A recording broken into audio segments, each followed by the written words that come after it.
राधे राधे दोस्तों, कैसे हैं आप सब। आई होप आप सब अच्छे होंगे। तो दोस्तों, आज मैं भागवत कथा का 6वां अध्याय कहूँगी। सप्ताह यज्ञ की विधि इसका नाम है। ठीक है। तो श्री सनकादि कहते हैं, नारद जी, अब हम आपको सप्ताह श्रवण की विधि बताते हैं कि जो 7 दिन भागवत की कथा होती है उसकी विधि क्या है, उसको कैसे करना चाहिए। यह विधि प्राय लोगों की सहायता और धन से साध्य कही गई है। पहले तो यत्नपूर्वक ज्योतिषी को बुलाकर मुहूर्त पूछना चाहिए तथा विवाह के लिए जिस प्रकार धन का प्रबंध किया जाता है उस प्रकार ही धन की व्यवस्था इसके लिए करनी चाहिए। कथा आरंभ करने में भाद्रपद, आश्विन, कार्तिक, मार्गशीर्ष, आषाढ़ और श्रावण, ये 6 महीने श्रोताओं के लिए मोक्ष की प्राप्ति के कारण हैं। देवर्षि इन महीनों में भी भद्रा, व्यतिपात आदि कुयोगों को सर्वथा त्याग देना चाहिए तथा दूसरे लोग जो उत्साही हो उन्हें अपना सहायक बना लेना चाहिए। फिर प्रयत्न करके देश देशांतरों में यह संवाद भेजना चाहिए कि यहाँ कथा होगी, सब लोगों को सपरिवार पधारना चाहिए। स्त्री और शूद्रादि भगवत कथा एवं संकीर्तन से दूर पड़ गए हैं, उनको भी सूचना हो जाए, ऐसा प्रबंध करना चाहिए। देश देश में जो विरक्त वैष्णव और हरि कीर्तन के प्रेमी हो उनके पास निमंत्रण पत्र अवश्य भेजे। उसे लिखने की विधि इस प्रकार बताई गई है। महानुभाव, यहाँ 7 दिन तक सत्पुरुषों का बड़ा दुर्लभ समागम रहेगा और अपूर्व रसमयी श्री भागवत की कथा होगी। आप लोग भगवत रस के रसिक हैं, अतः श्री भागवत कथा का पान करने के लिए प्रेम पूर्वक शीघ्र ही पधारने की कृपा करें। यदि आपको विशेष अवकाश न हो तो भी 1 दिन के लिए तो अवश्य ही कृपा करनी चाहिए, क्योंकि यहाँ का तो एक क्षण भी अत्यंत दुर्लभ है। इस प्रकार विनय पूर्वक उन्हें निमंत्रित करे और जो लोग आए उनके लिए यथोचित निवास स्थान का प्रबंध करे। कथा का श्रवण किसी तीर्थ में, वन में अथवा अपने घर पर भी अच्छा माना गया है। जहाँ लंबा चौड़ा मैदान हो वहीं कथा स्थल रखना चाहिए। भूमि का शोधन, मार्जन और लेपन करके रंग बिरंगी धातुओं से चौक पूरे। घर की सारी सामग्री उठाकर एक कोने में रख दे।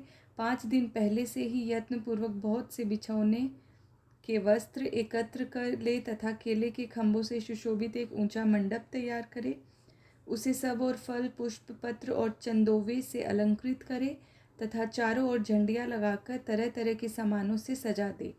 उस मंडप में कुछ ऊंचाई पर 7 विशाल लोकों की कल्पना करे और उनमें विरक्त ब्राह्मणों को बुला बुलाकर बैठाए। आगे की ओर उनके लिए वहाँ यथोचित आसन तैयार करे। इसके पीछे वक्ता के लिए भी एक दिव्य सिंहासन का प्रबंध करे।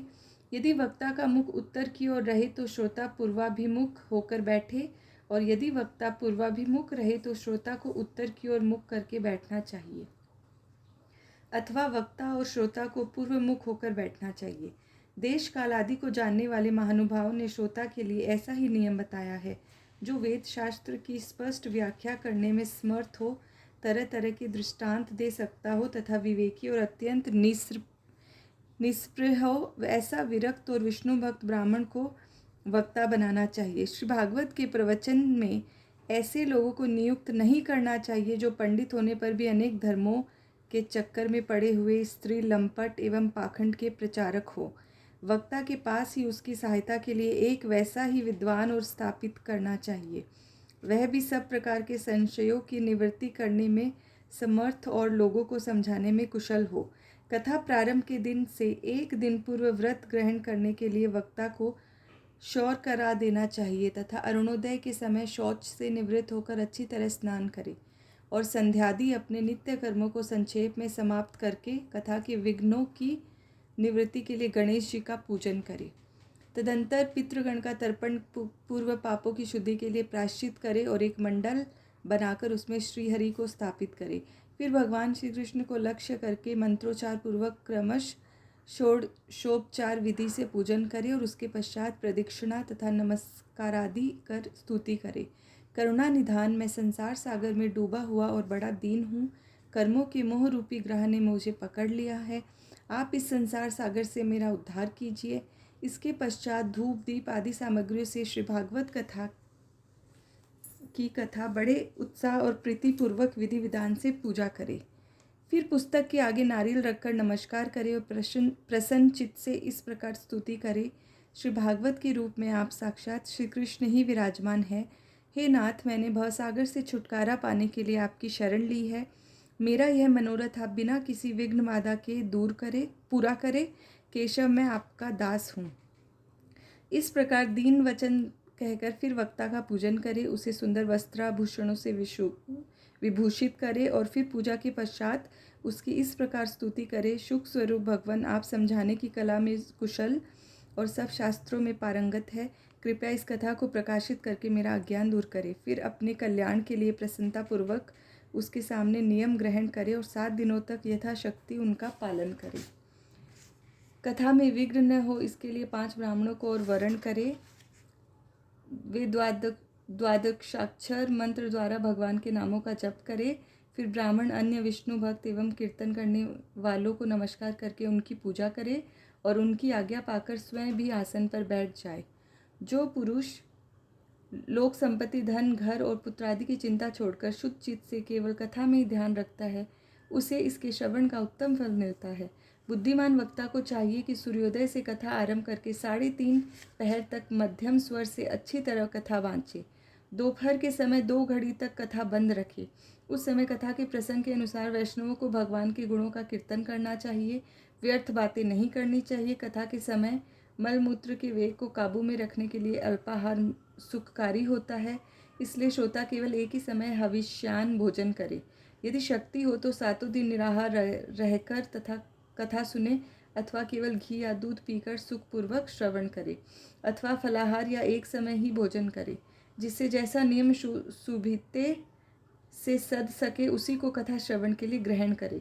मैं तो उपवास की अपेक्षा भोजन करना अच्छा समझता हूँ, यदि वह कथा श्रवण में सहायक हो। यदि उपवास में श्रवण में बाधा पहुँचती हो तो वह किसी काम का नहीं। नारद जी, नियम से सप्ताह सुनने वाले पुरुषों के नियम सुनिए। विष्णु भक्त की दीक्षा से रहित पुरुष कथा श्रवण का अधिकारी नहीं है। जो पुरुष नियम से कथा सुने उसे ब्रह्मचर्य से रहना, भूमि पर सोना, नित्य प्रति कथा समाप्त होने पर पत्तल में भोजन करना चाहिए। दाल, मधु, तेल, अन्न, भाव दूषित पदार्थ, बासी अन्न, इसको त्याग करना चाहिए। काम, क्रोध, मद, मान, मत्सर, लोभ, दम, मोह और द्वेष को तो अपने पास भी नहीं फटकने देना चाहिए। वह वेद, वैष्णव, ब्राह्मण, गुरु, गो सेवक तथा स्त्री, राजा, महापुरुषों की निंदा से भी बचे। नियम से कथा सुनने वाले पुरुष को रत्स्वला स्त्री, मलेच्छ, पतित, गायत्रीहीन, द्विज, ब्राह्मणों से द्वेष करने वाले, वेद को न मानने वाले पुरुषों से बात नहीं करनी चाहिए। सर्वदा सत्य, शौच, दया, मौन, सरलता, विनय और उदारता का बर्ताव करना चाहिए। धनहीन, क्षय रोगी, किसी अन्य रोग से पीड़ित, भाग्यहीन, पापी, पुत्रहीन और मुमुक्षु की यह कथा श्रवण करे।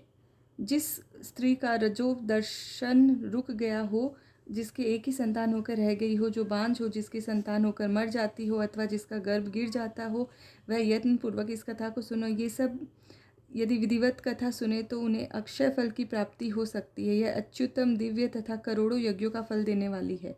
इस प्रकार इस व्रत की विधियों का पालन करके फिर उद्यापन करें।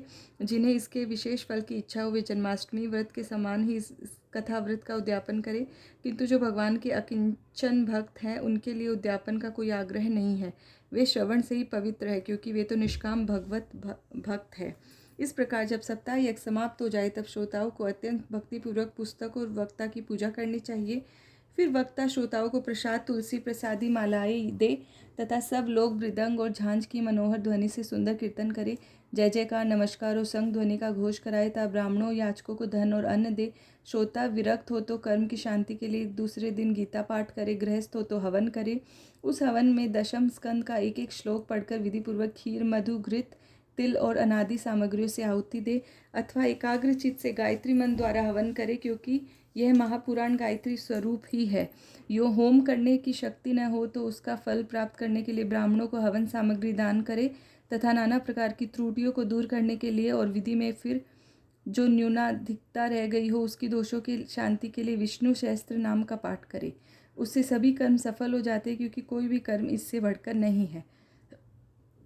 फिर 12 ब्राह्मणों को खीर और मधु आदि उत्तम उत्तम पदार्थ खिलाए तथा व्रत की पूर्ति के लिए गौ और स्वर्ण का दान करे। सामर्थ्य हो तो 3 तोले सोने का एक सिंहासन बनवाए, उस पर सुंदर अक्षरों में लिखी हुई श्री भागवत की पोथी रखकर उसकी आवाहन आदि विविध उपचारों से पूजा करे और फिर आचार्य को उसका वस्त्र, आभूषण एवं गंधादि से पूछकर दक्षिणा के सहित समर्पण कर दे।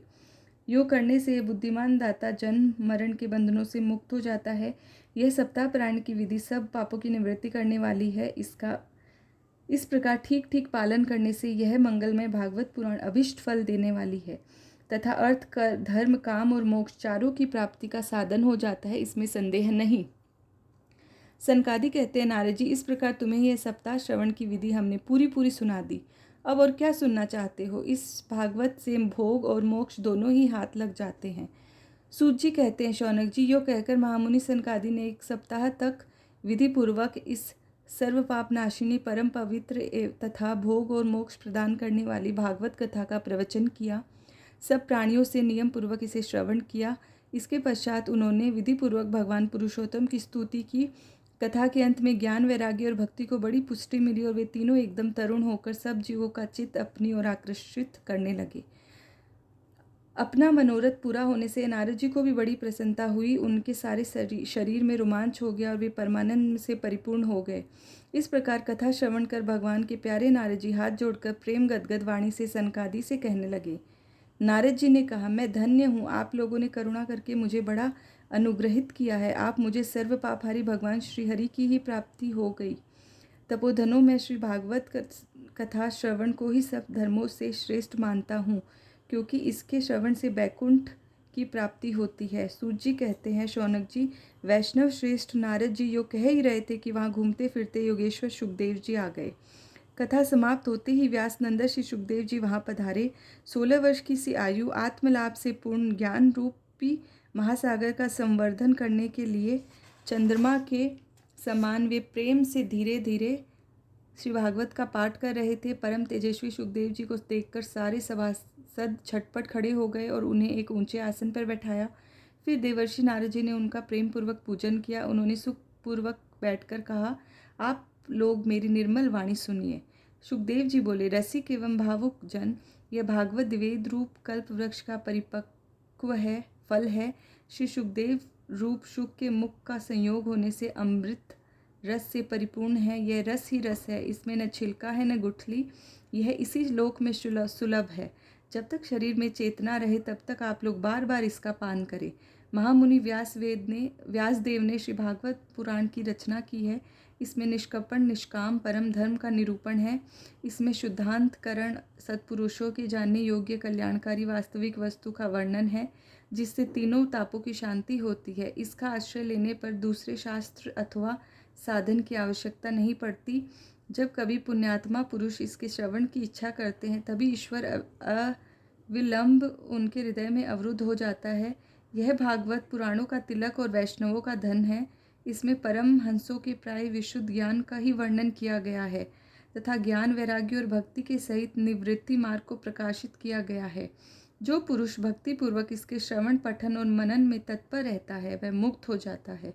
यह रस स्वर्ग लोक, सत्यलोक, कैलाश और बैकुंठ में भी नहीं है। इसलिए भाग्यवान श्रोताओं, तुम इसका खूब पान करो, इसे कभी मत छोड़ो। सूत जी कहते हैं, श्री सुखदेव जी को इस प्रकार कह ही रहे थे कि उस सभा के बीचों बीच प्रहलाद, बलि, उद्धव और अर्जुन आदि पार्षदों के सहित साक्षात श्रीहरि प्रकट हो गए। तब देवर्षि नारद ने भगवान और उनके भक्तों की यथोचित पूजा की। भगवान को प्रसन्न देखकर देवर्षि ने उन्हें एक विशाल सिंहासन पर बैठा दिया और सब लोग उनके सामने संकीर्तन करने लगे। उस कीर्तन को देखने के लिए पार्वती जी के सहित महादेव जी और ब्रह्मा जी भी आए। कीर्तन आरंभ हुआ। प्रहलाद जी ने तो फुर्तीले होने के कारण करताल बजाने लगे। उद्धव जी ने झांझे उठा ली। देवर्षि नारद वीणा की ध्वनि करने लगे। स्वर विज्ञान में कुशल होने के कारण अर्जुन राग अलापने लगे। इंद्र ने मृदंग बजाना आरंभ किया। सनकादि बीच में जयघोष करने लगे और इन सबके आगे सुखदेव जी तरह तरह की सरस अंग भंगी करके भाव बताने लगे।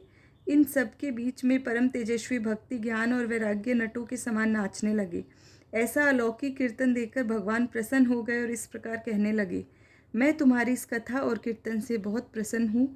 तुम्हारे भक्ति भाव ने इस समय मुझे अपने वश में कर लिया है, अतः तुम लोग मुझसे वर मांगो। भगवान के वचन सुनकर सब लोग बड़े प्रसन्न हुए और प्रेम से कहने लगे, भगवान, हमारी यह अभिलाषा है कि भविष्य में भी जहाँ कहीं सप्ताह कथा हो, वहाँ आप इन पार्षदों के सहित अवश्य पधारे। हमारा यह मनोरथ पूर्ण कर दीजिए। भगवान तथास्तु कहकर अंतर्ध्यान हो गए। इसके पश्चात नारद जी ने भगवान तथा उनके पार्षदों के चरणों को लक्ष्य करके प्रणाम किया और फिर सुखदेव जी आदि तपस्वियों को भी नमस्कार किया। कथामृत का पान करने से सब लोगों को बड़ा आनंद हुआ, उनका सारा मोह नष्ट हो गया। फिर वे सब लोग अपने अपने स्थानों को चले गए। उस समय सुखदेव जी ने भक्ति को उसके पुत्रों सहित अपने शास्त्र में स्थापित कर लिया। इसी से भागवत का सेवन करने से श्रीहरि वैष्णवों के हृदय में आ विराजते हैं। जो लोग दरिद्रता के दुख ज्वर की ज्वाला से दग्ध हो रहे हैं, जिन्हें माया पिशाचिनी ने रौंद डाला है तथा जो संसार समुद्र में डूब रहे हैं, उनका कल्याण करने के लिए श्री भागवत सिंहनाद कर रहा है। शौनक जी ने पूछा, सूत जी, सुखदेव जी ने राजा परीक्षित को, गोकर्ण ने धुंधुकारी को और सनकादि ने नारद जी को किस किस समय यह ग्रंथ सुनाया? सूत जी ने कहा, भगवान श्री कृष्ण के स्वाद गमन के बाद कलयुग के 30 वर्ष से कुछ अधिक बीत जाने पर भाद्रपद मास की शुक्ला नवमी को सुखदेव जी ने कथा आरंभ की थी। राजा परीक्षित की कथा सुनने के बाद कलयुग के 200 वर्ष बीत जाने पर आषाढ़ मास की शुक्ल नवमी को गोकर्ण ने यह कथा सुनाई थी। इसके पीछे कलयुग के 30 वर्ष और निकल जाने पर कार्तिक शुक्ला नवमी से सनकादि ने कथा आरंभ की थी। निष्पाप शौनक जी, आपने जो कुछ पूछा था उसका उत्तर मैंने आपको दे दिया। इस कलयुग में भागवत की कथा भवरोग की रामबाण औषध है। संतजन, आप लोग आदरपूर्वक इस कथामृत का पान कीजिए। यह श्री कृष्ण को अत्यंत प्रिय, संपूर्ण पापों का नाश करने वाला, मुक्ति का एकमात्र कारण और भक्ति को बढ़ाने वाला है। लोक में अन्य कल्याणकारी साधनों का विचार करके और तीर्थों का सेवन करने से क्या होगा? अपने दूत को हाथ में पाश लिए देखकर यमराज उसके कान में कहते हैं, देखो, ये भगवान की कथा वार्ता में मत हो रहे हो, उनसे दूर रहना। मैं औरों को ही दंड देने की शक्ति रखता हूँ, वैष्णवों को नहीं। इस असार संसार में विषय रूप विष की आसक्ति के कारण व्याकुल बुद्धि वाले पुरुषों, अपने कल्याण के उद्देश्य से आधे क्षण के लिए भी इस शुक कथा रूप अनुपम सुधा का पान करो। प्यारे भाइयों, निंदित कथाओं से युक्त कुपथ में व्यर्थ ही क्यों भटक रहे हो? इस कथा के कान में प्रवेश करते ही मुक्ति हो जाती है। इस बात के साक्षी राजा परीक्षित है। सुखदेव जी ने प्रेम रस के प्रवाह में स्थित होकर इस कथा को कहा था। इसका जिसके कंठ से संबंध हो जाता है वह बैकुंठ का स्वामी बन जाता है। शौनक जी, मैंने अनेक शास्त्रों को देखकर आपको यह परम गोप्य रहस्य अभी अभी सुनाया है। सब शास्त्रों के सिद्धांतों का यही निचोड़ है। संसार में इस शुक शास्त्र से अधिक पवित्र और कोई वस्तु नहीं है। अतः आप लोग परमानंद की प्राप्ति के लिए इस द्वादश स्कंद रूप रस का पान कीजिए। जो पुरुष नियम पूर्वक इस कथा का भक्ति भाव से श्रवण करता है और जो शुद्धांतकरण भक्तों के सामने इसे सुनाता है, वे दोनों ही विधि का पूरा पालन करने के कारण इसका यथार्थ फल पाते हैं। उनके लिए त्रिलोकी में कुछ भी असाध्य नहीं रहता। राधे राधे दोस्तों।